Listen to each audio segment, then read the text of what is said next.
गणपति को नमन प्रथम, सरस्वती का वंदन करती हूँ। सभागार में उपस्थित आप सभी का अभिनंदन करती हूँ। बहुत सुंदर अद्भुत प्रस्तुति के बाद एक ऐसे विषय पर जो आपके लिए चेतावनी भी है और मेरे सामने बैठे युवा बच्चों के लिए एक उनकी कल्पना से बाहर का विषय है, क्योंकि बात हम कर रहे हैं आधुनिक परिप्रेक्ष्य में भोजन और भोजन पद्धति के रूप में हमारे सामने कौन से भोज्य पदार्थ हैं और ट्रेडिशनल या एंशिएंट रूप में हमारे पास भोजन की किस तरह की शैली थी। तो बहुत ज़्यादा समय ना लेकर मैं अपनी स्लाइड्स के माध्यम से अपनी बात आपको कहती हूँ। सर्वप्रथम हमें ये जानना आवश्यक है कि डाइट या भोजन या आहार क्या है। सामान्य रूप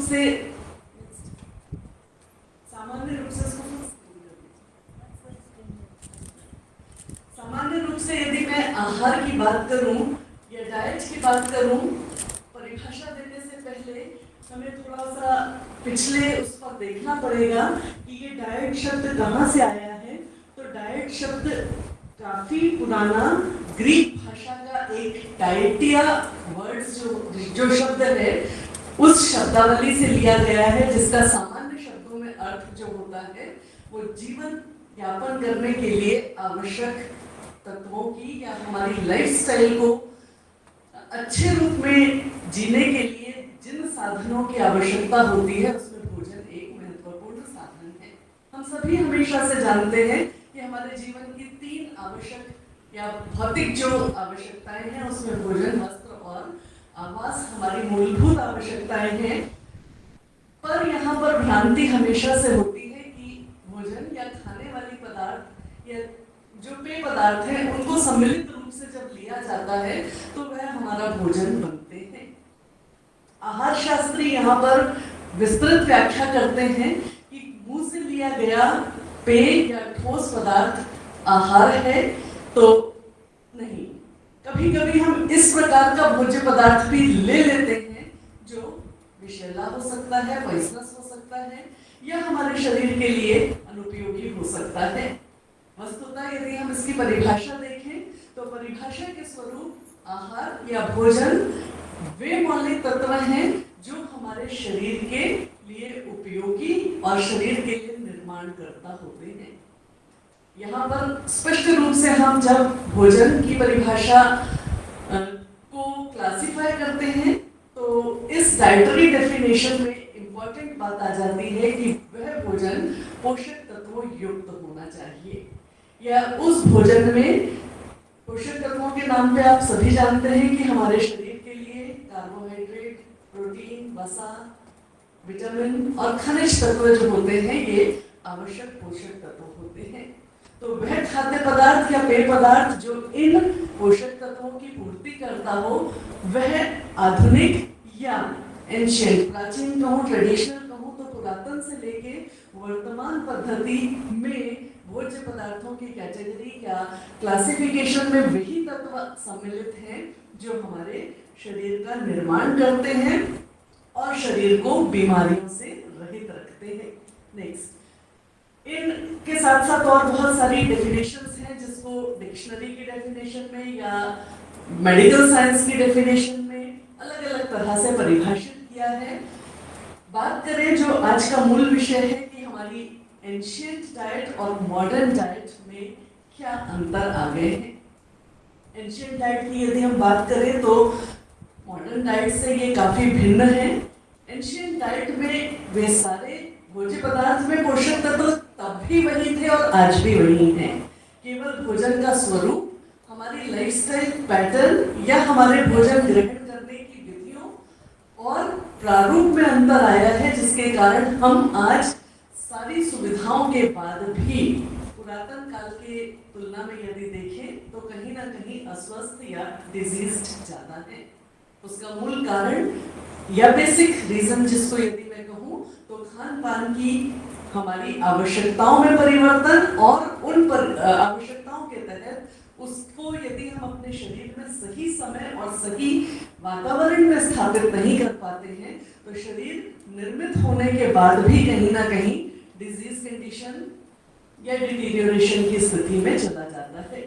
किस तरह से जाता है आगे अपन इसको कंपैरेटिव रूप में देखेंगे। नेक्स्ट बात करूं यदि मैं कि उस पुरातन डाइट में वो सारे पोषक तत्व थे, उनका स्थान किसने लिया, तो मॉडर्न डाइट में जो पोषक तत्वों की हमारे सामने एक बहुत सुंदर और बहुत लुभावनी श्रृंखला है, जिसको आप पिज्जा, बर्गर और बहुत तरह तरह के लुभावने भोजन के रूप में देखते हैं। निश्चित ये हमारे मॉडर्न डाइट का एक बहुत बड़ा हिस्सा बन गया है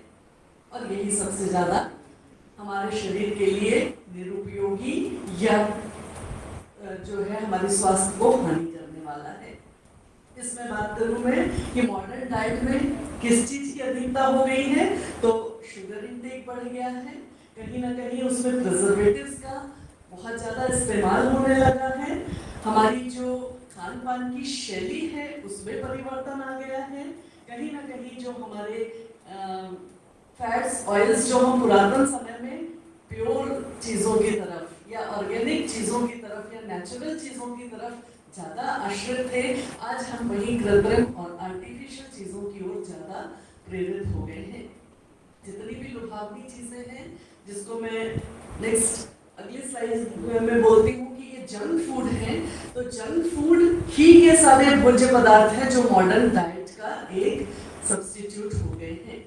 निश्चित सामने बैठे आप बच्चों के चेहरे पे एक मुस्कान है कि जंक फूड बहुत डिलीशियस, पर मैं इसके अभी बहुत विस्तार में नहीं जाऊंगी क्योंकि हमें दोनों का कंपैरेटिव अध्ययन करना है। केवल आपको नॉलेज के लिए बता दूं, डराने के लिए नहीं, कि ये जंक फूड जिन चीज़ों से तैयार किया जाता है वो कितने हानिकारक हैं, जो हमारे शरीर को एडिक्टेड बना देते हैं, पर कहीं से कहीं तक हमारे शरीर के लिए उपयोगी नहीं है। इसमें जो चीज़ों का प्रयोग किया जाता है इनको लुभावने बनाने के लिए, उसमें डस्ट, वुडन डस्ट, हमारे जो बाल होते हैं आप इमेजिन भी नहीं कर सकते हैं, डक फेदर, जैसे ये हमारे बाल हैं ऐसे डक बतख के ऊपर का जो उनके पंख होते हैं उसका चूर्ण बना के उसका एज ए एडल्ट्रेंट मिश्रण जब किया जाता है तो ये चीज़ें बहुत आकर्षक दिखाई देती हैं, पर सेहत के लिए बहुत ज़्यादा हानिकारक है। जो पिछले स्लाइड में मैंने आपको बताया कि इसमें कंजम्पशन जो शुगर, सॉल्ट, प्रिजर्वेटिव्स और केमिकल्स का अंश बढ़ गया है। विशेष रूप से इसमें जिन वसीय पदार्थों का प्रयोग किया जाता है वो ट्रांस फैट्स होते हैं। ट्रांस फैट्स जितना क्रिस्पी भोजन होगा, जितना सुंदर भोजन होगा, लुभावना स्वाद में जितना अच्छा दिखाई प्रतीत होगा, हमारे शरीर के लिए वो उतना हानिकारक होगा। फॉर एग्जाम्पल यदि हम चिप्स की बात करें, बेकरी, कन्फेक्शनरी, इस तरह के प्रोडक्ट्स की बात करें तो निश्चित ही बहुत लुभावने होते हैं, पर इनके जो ट्रांस फैट्स हैं जिससे हमें बैड कोलेस्ट्रॉल मिलता है, आपने एलडीएल एचडीएल का नाम सुना होगा, तो जो लो डेंसिटी कोलेस्ट्रॉल होता है एलडीएल, ये हमारे शरीर में कहीं ना कहीं हृदय संबंधी विकारों या हार्ट डिजीजेस या दूसरे शब्दों में मैं कहूँ कि लाइफस्टाइल डिजीजेस के लिए ये मूल आधार बनाते हैं और आगे जाके कहीं ना कहीं किसी न किसी रूप में हमारे शरीर को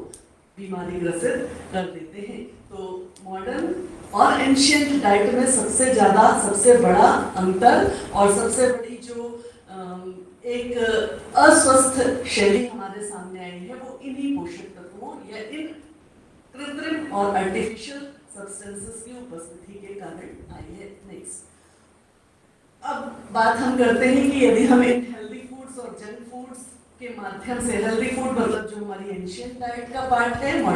जो हमारी पुरातन या ट्रेडिशनल डाइट का पार्ट है, और जंक फूड मतलब जो हमारी मॉडर्न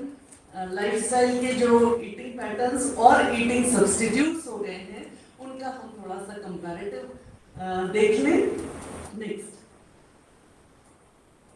नेक्स्ट, यहाँ पर मैं बात करूँ कि मॉडर्न डाइट में क्या इंट्रोड्यूस हुआ है, तो मॉडर्न डाइट में प्रोसेस्ड फूड, जंक फूड, ये क्या है? ये वो कन्वीनियंट फूड है जो कम मेहनत में और इजी रेडी टू ईट होते हैं, मतलब तुरंत हमें खाने के लिए उपलब्ध हो जाते हैं।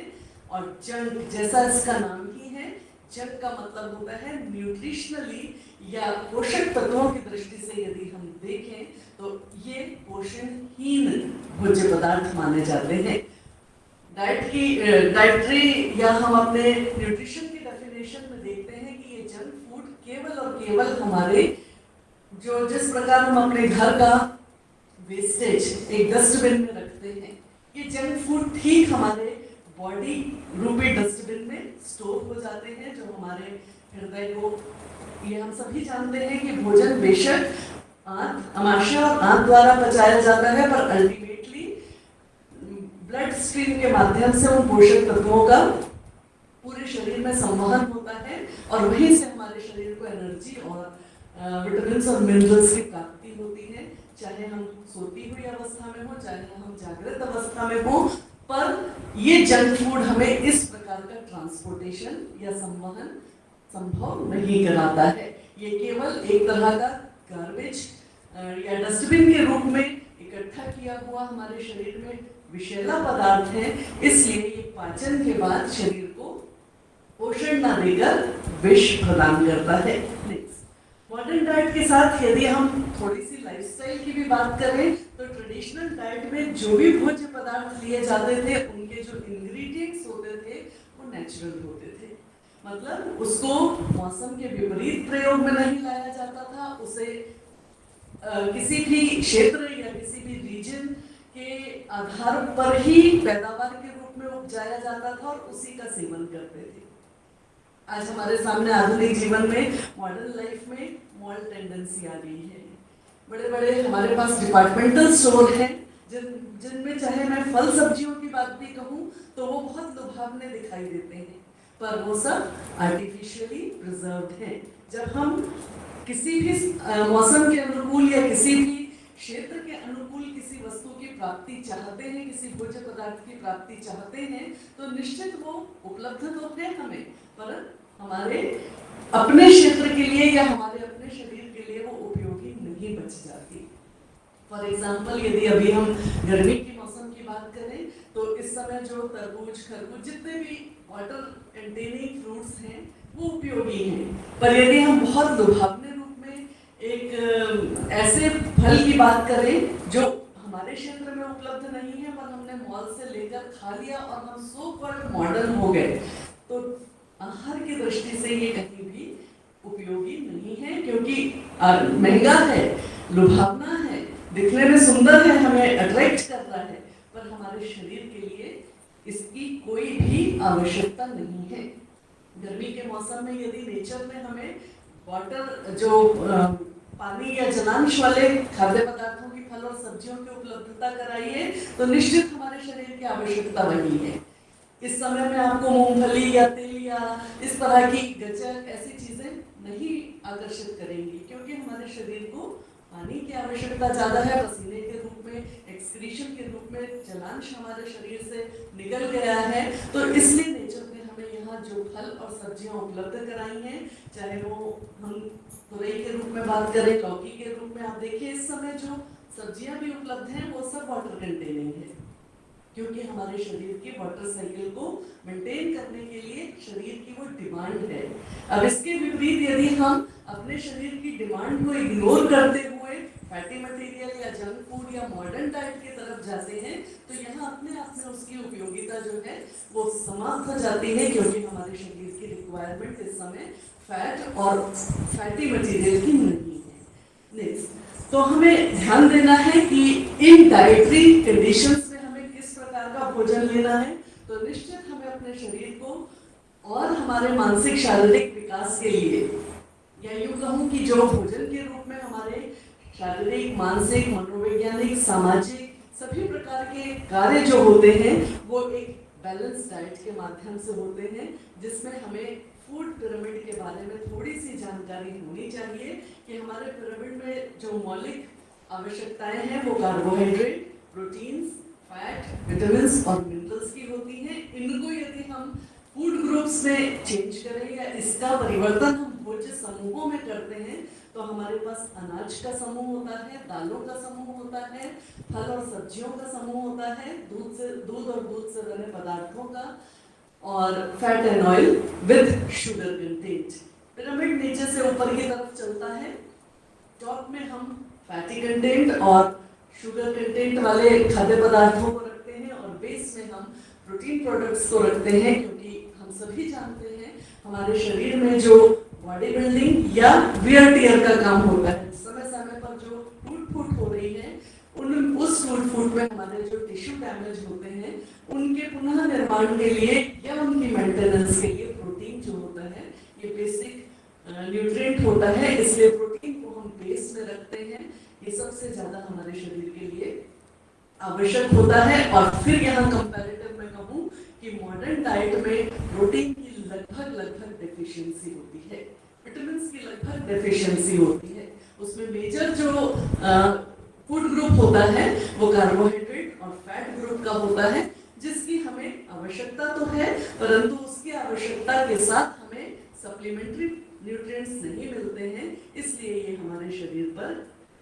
एक बोझ के रूप में या गार्बेज के रूप में इकट्ठे होते हैं। नेक्स्ट,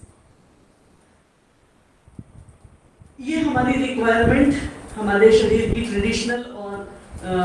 एंशिएंट डाइट के रूप में यदि मैं कहूँ तो जो हमारे शरीर को भोजन की पोषक तत्वों की आवश्यकता है, उसके साथ लाइफस्टाइल की भी आवश्यकता है।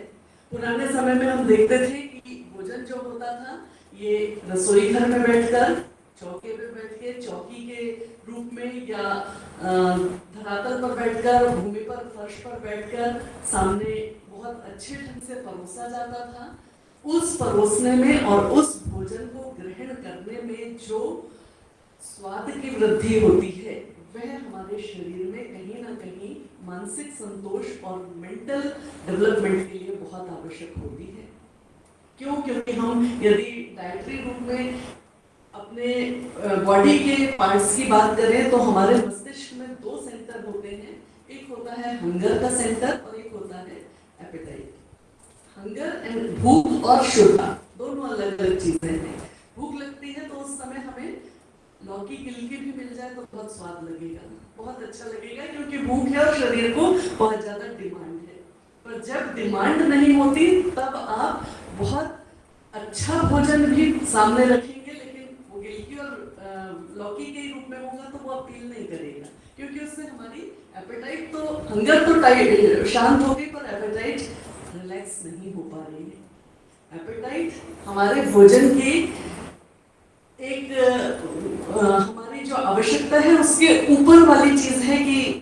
कहीं से निकल रहे हैं, खाना खाने के बाद भरपेट भोजन किया है, लेकिन किसी ऐसी जगह से निकले जहाँ बहुत अच्छी खुशबू आई, जहाँ सामने एक बहुत अट्रैक्टिव आइसक्रीम पार्लर है। भूख तो नहीं है क्योंकि हमने खाना फुल अपनी डाइट ली हुई है, पर वो हमें अट्रैक्ट करेगा क्योंकि वहाँ हमारी जो मस्तिष्क का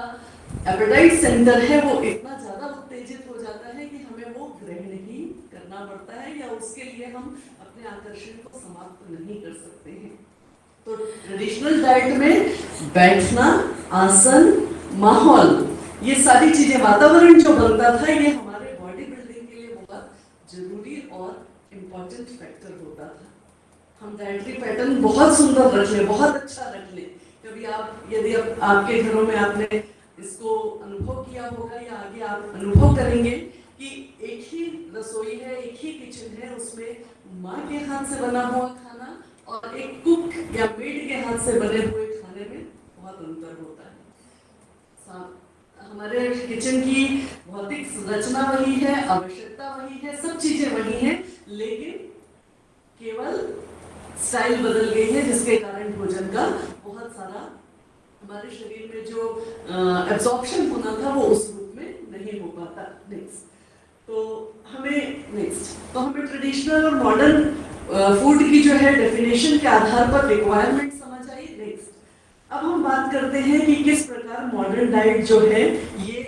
हमारे शरीर के लिए हानिकारक है। मॉडर्न डाइट में मैंने जिन पोषक तत्वों की बात करी, जिसमें सॉल्ट, शुगर, फैट इंटेक बहुत ज्यादा होता है, तो ऑब्वियसली इन सारी चीजों का हमारे शरीर में जो जमाव होता है ये मोटापे के रूप में होता है, चर्बी के रूप में होता है, जिसको हम पहले न्यूट्रिशन की भाषा में ओवरवेट कहते हैं। यदि हम अपने सामान्य वजन से 20% ज़्यादा तक वजन वृद्धि करते हैं तो that is called overweight, and more than 20% का जो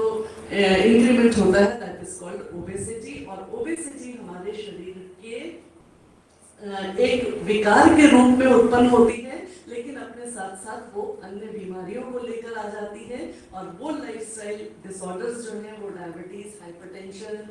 तरह तरह की जो अभी बीमारियां हमारे सामने हैं, कैंसर है, इन्फेक्शियस डिजीजेस हैं, इनके रूप में हमारे सामने आती है। तो ओबेसिटी अपने आप में एक डिसऑर्डर है, पर अपने साथ वो डिजीजेस को लेके आती है। इसलिए मॉडर्न डाइट में हमें जो सबसे बड़ा नुकसान होता है वो लाइफस्टाइल डिसऑर्डर्स के आगमन का होता है। नेक्स्ट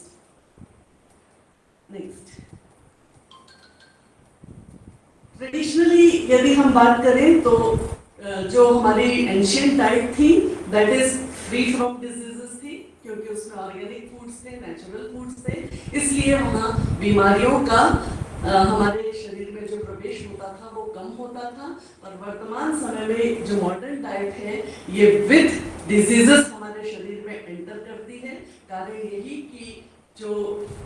आर्टिफिशियल फर्टिलाइजर्स का इस्तेमाल किया जाता है, जो हमारे खाद और फर्टिलाइजर्स के रूप में केमिकल्स मिलाए जाते हैं, वो सब्जियों और अन्य खाद्य पदार्थों को बहुत सुदृढ़ तो बनाते हैं, परंतु हमारे शरीर में विषैले पदार्थ उत्पन्न करते हैं। इसलिए ये जो मॉडर्न डाइट के जितने भी पैटर्न के रूप में हम जो भोज्य पदार्थ ले रहे हैं, जो आकर्षक भोजन लेना चाहते हैं, वो नुकसानदायक हो जाता है। नेक्स्ट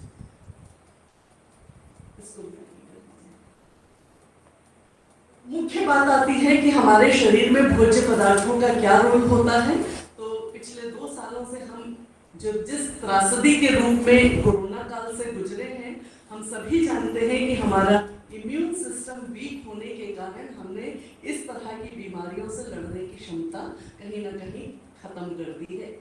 इम्यून सिस्टम को स्ट्रॉन्ग करने के लिए सबसे ज़्यादा हमें पोषक तत्वों में विटामिन्स, जो एंटीऑक्सीडेंट की बात आप सुनते हैं, तो एंटीऑक्सीडेंट क्या है? ये वो खनिज पदार्थ और विटामिन्स का सम्मिलित रूप है जो रंगीन भोजन के रूप में, रंगीन का मतलब जो फूड रेनबो होता है जिसमें लाल, हरे, पीले, सफेद वर्णक पदार्थ या पिगमेंट्स वाले जो मटेरियल होते हैं, जो फल और सब्जियों के माध्यम से हमें मिलते हैं, इनकी कमी हो जाती है, इनकी पूर्ति नहीं होती है, तो हमारे शरीर में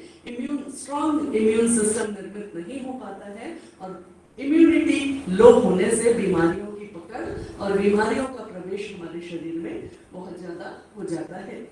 तो इम्यून सिस्टम को स्ट्रॉन्ग बनाने के लिए, और क्योंकि इम्यून सिस्टम ही हमारे हेल्दी लाइफस्टाइल का सबसे बड़ा मूल तंत्र है या मूल उद्देश्य है, तो हमें इम्यूनिटी को स्ट्रॉन्ग करना बहुत जरूरी होता है। इम्यूनिटी बूस्टर्स जो होते हैं वो सारे वो नेचुरल पदार्थ हैं, चाहे वो नींबू के रूप में हो, संतरा के रूप में हो, गाजर, पालक, ये दालचीनी जो हमारे ट्रेडिशनल किचन में हुआ करते थे, मिर्च मसाले, वो सब हमारे इम्यून सिस्टम को स्ट्रॉन्ग करने के लिए बहुत आवश्यक होते हैं। तो हमें उन बूस्टर्स की तरफ वापस लौटना चाहिए, ना कि हमें मॉडर्न फूड को ज़्यादा अपनाना चाहिए। नेक्स्ट ट्रेडिशनल डाइट में जो हमारे मस्तिष्क को स्ट्रॉन्ग करने की क्षमता होती है या हमारे मानसिक स्वास्थ्य को भी बढ़ाने की आवश्यकता होती है, जिसमें यदि मैं बात करूं तो मूल रूप से वो ड्राई नट्स, जिसमें बादाम और अखरोट, विशेष रूप से अखरोट, इस प्रकार के नट्स जो होते हैं, ये हमारे शरीर में ओमेगा 3, ओमेगा 6 फैटी एसिड्स प्रदान करते हैं। और ये आवश्यक रसीय अम्ल हमारे मस्तिष्क को यदि स्वस्थ रखेंगे तो निश्चित है हमारा शरीर अपने आप स्वस्थ होगा, क्योंकि मन प्रसन्न है तो तन स्वस्थ होना निश्चित होता है। इसलिए हमें उन ट्रेडिशन के रूप में या पुराने भोज्य पदार्थों के रूप में भी थोड़ा सा विचार करना है। नेक्स्ट मॉडर्न डाइट में फिर वही बात आ गई कि बहुत सारी स्टडीज मैंने इसमें कोट करी थी कि जितने भी मॉडर्न डाइट के रूप में हम आकर्षक भोज्य पदार्थों को लेते हैं, ये टाइप 2 डायबिटीज का मुख्य कारण होता है। टाइप 2 डायबिटीज क्या है? टाइप 1 और टाइप 2 डायबिटीज के वो प्रकार हैं कि टाइप 1 तो हमें आनुवंशिकता से मिलता ही है। हम सभी जानते हैं कि यदि परिवार में किसी सदस्य को, माता पिता को या दादा दादी को मधुमेह की बीमारी है, डायबिटिक है वो, तो निश्चित उनके जनरेशन में ये ट्रांसफर होगा, दैट इज टाइप 1 डायबिटीज। और टाइप 2 मतलब हमने अपने लाइफस्टाइल से जो एक्वायर्ड की है, जो हमने प्राप्त किया है वातावरण से या अपने जीवन शैली से, उस डायबिटीज या उस शुगर लेवल का हमारे शरीर में बढ़ना टाइप 2 डायबिटीज है, जो हानिकारक और नुकसानदायक होती है। नेक्स्ट ये भी एक महत्वपूर्ण स्टडी है कि जो मॉडर्न डाइट है ये डिप्रेशन की तरफ ज़्यादा लेकर जाती है। आप देखिए कोई भी लुभावने भोज्य पदार्थ हैं, उनको खाने के बाद आप थोड़ी सी सुस्ती महसूस करेंगे। सुस्ती मतलब हमारे न्यूरॉन्स को थोड़ा इस तरह से शिथिल कर देती है और एडिक्टेड कर देती है कि हम खाते समय तो उसको एंजॉय करते हैं, पर खाने के बाद एक डिप्रेशन लेवल आता है और उस डिप्रेशन लेवल से केवल हम नेचुरल भोज्य पदार्थों के माध्यम से ही बाहर निकलते हैं। और वर्तमान मॉडर्न लाइफ का सबसे बड़ा जो चेंज आया है वो डिप्रेशन के रूप में आया है। अब साथ एक बहुत छोटा सा या इस तरह का दिखने वाला शब्द और बीमारी है जो बहुत आसानी से ऑब्जर्व नहीं होती, परंतु हमारे लाइफ के लिए बहुत थ्रेटनिंग है, बहुत नुकसानदायक है। तो हमें अपने उस डिप्रेसिव मूड में ना जाने के लिए भी मॉडर्न डाइट को अवॉइड करना आवश्यक है। नेक्स्ट, ये मैंने आपको बोला कि कुछ हमारे पुराने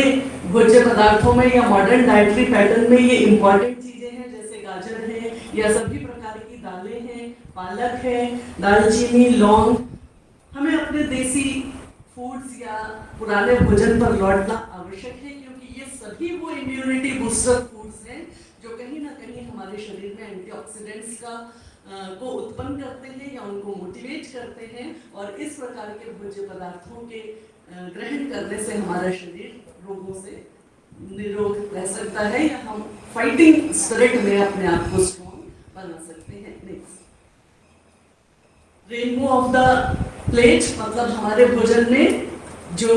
मुख्य 4 वर्णक पदार्थ होते हैं, जैसे अभी मैंने गाजर की बात करी तो उसमें जो कैरोटीनॉइड्स होते हैं ये नारंगी रंग उत्पन्न करने के लिए, जो बैंगन है, शलजम है, इसमें जो जामुनी रंग होता है दैट इज एंथोसाइनिन, जो हरा रंग क्लोरोफिल, हम सभी जानते हैं कि हरी पत्तेदार सब्जियां लेना बहुत जरूरी है क्योंकि क्लोरोफिल हमें उसी से मिलता है। और सफेद वर्णक पदार्थ जो एंथोसाइनिन होते हैं, जो गाजर है, मूली है, प्याज है, शलजम है, इन सब के माध्यम से हमें मिलते हैं। तो हमेशा ये बात ध्यान रखनी है कि ये जो पिगमेंट्स हैं, जो चारों पिगमेंट्स की बात मैं कर रही हूँ, ये केवल और केवल फल और सब्जियों से मिलते हैं। और दैट इज वो भी इम्पोर्टेंट है कि हमें इनको फ्रेश मोड में लेना है, इनको हमें नेचुरल मोड में लेना है, पकाकर या